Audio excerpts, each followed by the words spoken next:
जय श्री श्याम दोस्तों, आज हम आपके लिए फ्लिप 5 की ये डिस्प्ले चेक करवा रहे हैं। हमने ये कस्टमर आया था, उन्होंने अपनी ये इंस्टॉल करवाई है। ये उनकी पुरानी डिस्प्ले पेपर एलईडी इसमें होती है। ये आप जो हमने इंस्टॉल की है वो क्वालिटी आप चेक कर सकते हैं, और फिटिंग जो है वो आप चेक कर सकते हैं एक बार। इसकी रिंग जो ये है ये बिल्कुल टूट गई थी, ये हमने नई मंगवाई बाजार से और अलग से लगाई है ये।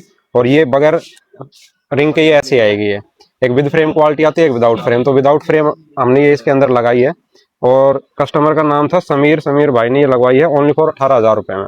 18,000 रुपये में हमने ये लगा के दी है। बिल्कुल केयर ओरिजिनल है, क्वालिटी आप एक बार इसकी जो है चेक कर सकते हैं। तो आपको भी अगर अपना कोई फोल्डर लगवाना है, फ्लिप फोल्ड या कोई भी मॉडल आपको लगवाना है, तो आप आ सकते हैं पाल मोबाइल गोदाम, main bus stand Rewari, nearby gurdwara.